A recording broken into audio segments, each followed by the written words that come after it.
2021 was not the best year for Blair Whitten. The crimes that she was arrested for that I could find included criminal mischief, felony terrorizing, marijuana possession, and reckless endangerment. Not only was that from all the same year, those were for 3 different incidents. But maybe the most, noteworthy of all of these incidents involved a cemetery, a recently passed ex-boyfriend, and an SUV. Another short one today, and we shall discuss the ultimate in crazy ex-girlfriends. Welcome to Capers and Cocktails, a true crime podcast that doesn't take itself too seriously and gives you something to enjoy while you listen. The following content may be disturbing to some. Discretion is advised. If you're enjoying one of our themed cocktails, ensure you're of legal drinking age and have fun, but drink responsibly. Today's drink is in honor of the state fruit of North Dakota, the chokecherry. First of all, it's really weird or surprising to me that the chokecherry is the state fruit of any state because it's barely edible. The stone and leaves themselves are poisonous, and the chokecherry is toxic to many mammals, including moose, cow, deer, and horses, the ones with hooves. I will say that many indigenous tribes have learned how to use many parts of the chokecherry, including the bark of the root. The fruit itself can only be eaten when it's fully ripe. And evidently, it being found at more archaeological sites in the Dakotas than anywhere else, in fact, is why it is the state fruit of North Dakota, a title that it has held since 2007. Anyway, one of the ways to make and preserve chokecherry is to put it in honeys and jams. So I ordered a chokecherry honey, link in description box, to use to make my own version of a cherry whiskey smash. But this is a chokecherry whiskey smash. For your cocktail, you're going to take fresh mint and a lemon wedge and muddle it, that means smoosh it, in the bottom of your shaker. Add ice, 2 parts whiskey, and 1 part chokecherry honey. Shake, strain over fresh ice, and enjoy. Super simple drink. For the mocktail, we will take mint leaves and a lemon wedge and muddle it. At the bottom of the glass, we'll add 2 parts of non-alcoholic whiskey and 1 part of chokecherry honey. We will shake in the shaker and then strain over fresh ice and enjoy. Now that you're ready to smash that smash, let's talk about Blair Whitten. The date was May 1st, 2021. Mourners gathered at Riverside Cemetery on 5th Street in Fargo, North Dakota, to grieve the loss of Colin McDonald, who died unexpectedly in his sleep due to complications from a minor surgery on April 21st. He was 24 years old. Grievers at the graveside included Joan McIntyre, his mother, Blaine McDonald, his father, and Jerica, his girlfriend of a few years, and many other friends and family. He was survived also by 2 sisters, all of his grandparents, his stepmother, and a son, Curtis. On a side note that is only really tangentially related to this case, Colin, at least based on his obituary, seemed like a really nice guy. He was a violinist and guitarist, and according to his obituary, he loved to smile, be silly, and share goofy jokes. His girlfriend Jerica would say about him, "He was my purpose. He made me so happy." His mom would say, "If I could have switched places with him so that he and Jerica could have had a life together, I would have done it in an instant." The comment section on his obituary is filled with wonderful, kind tributes. He was clearly very loved, and it's too bad that he got wrapped up into this nonsense even after his death.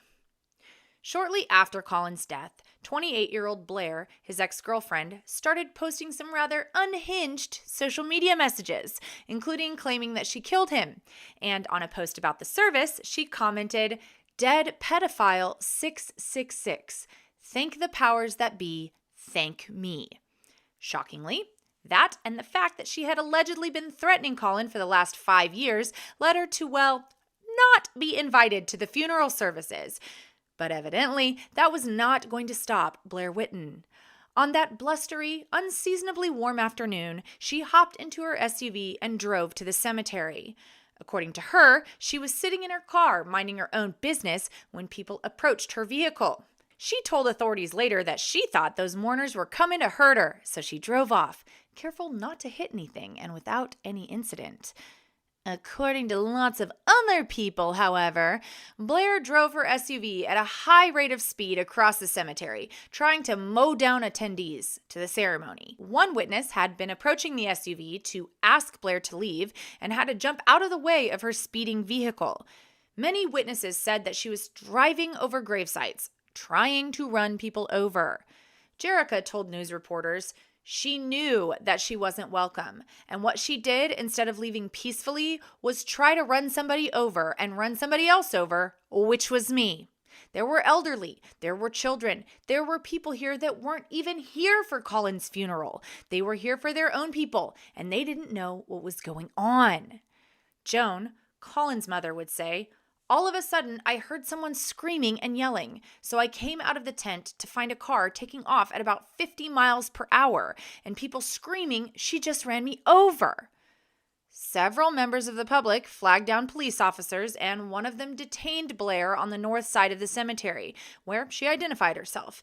She was arrested and charged with aggravated reckless endangerment, which seems like a charge literally named for this incident. Aggravated reckless endangerment. Anyway, the police spokesperson, Jessica Schindeldecker, said, "Multiple complainants reported Whitten was driving her vehicle inside the cemetery in a manner with extreme indifference for human life, which created substantial risk of serious bodily injury to persons in the cemetery." Thankfully, no one was injured. This was only the beginning of Blair's rough summer, which included a speeding ticket, drug possession, and preventing arrest charges in June.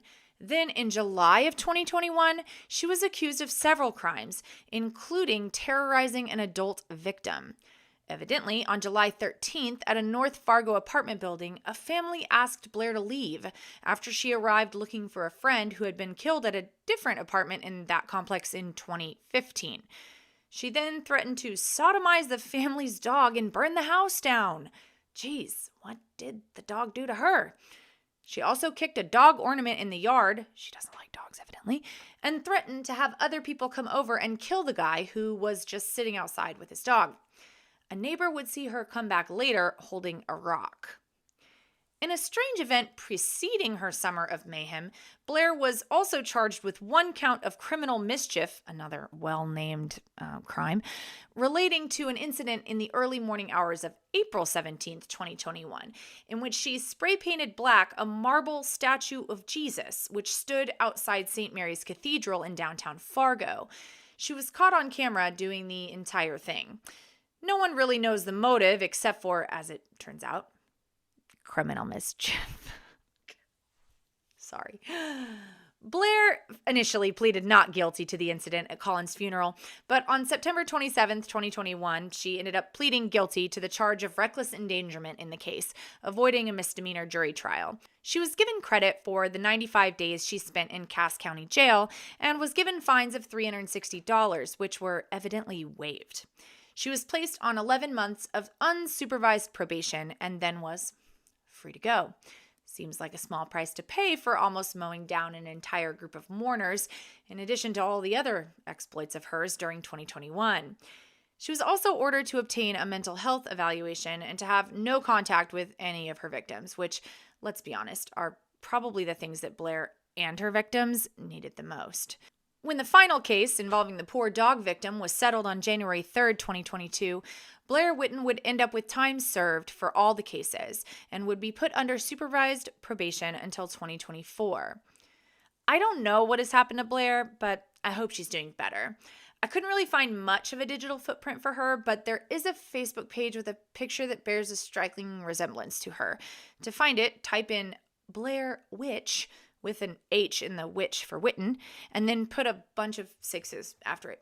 Anyway, based on the birthday she's got listed, I'm pretty sure it's her. Looks like she got into a little bit more trouble last year, but I hope she's figuring out herself. Thanks for hanging out with me. Do me a favor, would ya? If you're mad at me, just go ahead and take it out on me, will ya? No need to mow down innocent victims. Cool. Anyway, next week we're headed to the desert for a crime of epic proportions that I'm not sure how many people have heard of. I certainly hadn't. The drink requires figs, and if you have as much trouble as I did buying figs, you should probably just go ahead and get some dried ones online before next week's episode. Remember, the ingredients are always in the description box. And yes, of course, fresh is better, but as I went to 4 different grocery stores, I'm not convinced they exist, at least in my part of the United States. I'll see you next week. And remember, there are always alternatives to plowing through mourners at a cemetery to get your ultimate revenge.